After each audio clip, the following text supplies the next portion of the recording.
A long time ago, there was a baby born of a virgin and destined for ultimate greatness. A baby born to grow up and slay kings and rulers, to grow up to save us. A baby born to set the Jews free from Roman captivity. A baby born in unimportant Bethlehem through Joseph and Mary.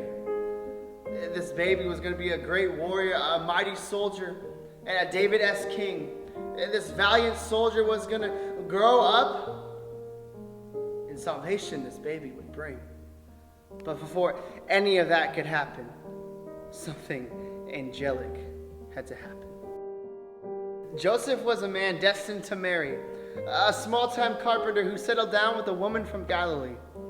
But amongst the Z's and the counting of sheep, an angel of the Lord appeared to Joseph in a dream. A message of hope, a message of joy Joseph received. And with a great big bright light, fright was in Joseph's eyes as the angel told Joseph that he was going to receive a baby, a son, a king, born of the Virgin Mary. But even before we got there, something marvelous had to happen. A grand spectacle was to be built, a building like none had ever seen before. This temple, rather, was going to be more beautiful and grander than the Jews could ever wish for. You see, Solomon set out to extend the dream that his father had set out to build. And with God-given wisdom and a couple years to complete, David's dream was fulfilled. And yet, even before we got there, something terrible had to happen. David was a king chasing after God's own heart. But David was still just a man. And just like any other man, David's biggest weakness had always been one thing: women. And while David sent his army out to fight in a war, David was home gazing at a married woman on a rooftop in the heat of the day. And one thing led to another. One look led to 2 to 3 to 4. And pretty soon David was so far deep that he couldn't just walk away. Bathsheba pregnant Uriah, not the father. David put Uriah on the front lines, knowing full well Uriah would not prosper. And yet, even before we got there, something memorable had to happen. A woman who had just lost her husband set out towards Bethlehem. Following close behind wherever her mother-in-law Naomi went, Ruth followed close behind. And now a foreigner in a strange land with no husband for support, she finds herself picking the scraps out of Boaz's land and scraping grain out of the dirt. But Boaz was an honest man, willing to make Ruth his bride. And after a few Levitical marital hoops, they were wed side by side. But even before we got there, something secretive had happened. Alone there in Jericho, she threw herself at paying customers, until one day she was startled in her home by 2 Jewish law runners.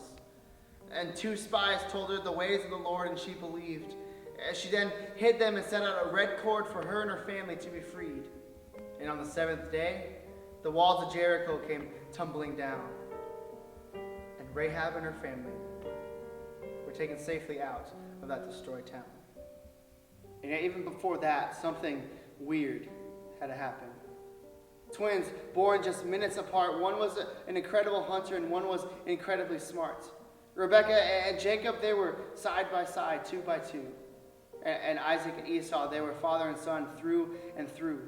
But Esau's inheritance was stolen by Jacob over a bowl of soup. And Jacob tricked his aging father to cement the deal like glue. And yet, even before that, something insane had to happen. Abraham, who was a man who loved God more than anyone, but Abraham and his wife Sarah were concerned by their age and their lack of no sons. And Abraham tried to take matters into his own hands, but things didn't quite work the way that he planned. And God told Abraham that Ishmael wasn't the one who was going to bless the lands. And Isaac was born, just as God said. But God gave Abraham a test of ultimate sacrifice. God told Abraham to give away the one that he loved most, the one who was his prize. And up on the mountaintop, the sacrifice was planned and ready to take place. As Abraham struck down the knife, an angel stopped him in a perfect example of grace. And even before we got there, something creative had to happen. On the 6th day, God created man. But man let him down and disobeyed.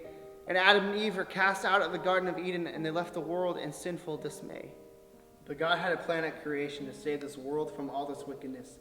A plan that involved a man willing to sacrifice his own son Isaac, through a son who tricked his father into double the inheritance, through a prostitute's white lie who gave her family benefits, through a foreigner in a strange land willing to have faith in her mother-in-law's God, through a king after God's own heart even though he was flawed, and through a wise master builder who built a temple for God in great grandeur, and through a man, a simple old carpenter. God's indescribable plan culminated through the baby Jesus. A baby born came to this earth to free us. The baby born lying in a manger full of hay. The baby born surrounded by farm animals with shepherds and a star to guide their way.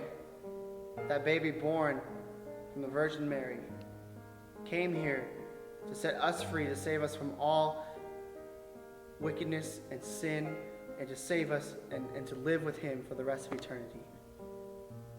A genealogical Christmas that stretches throughout generations. That baby born, Jesus, the King, the Savior, the Messiah, who came to save us, all of his creation.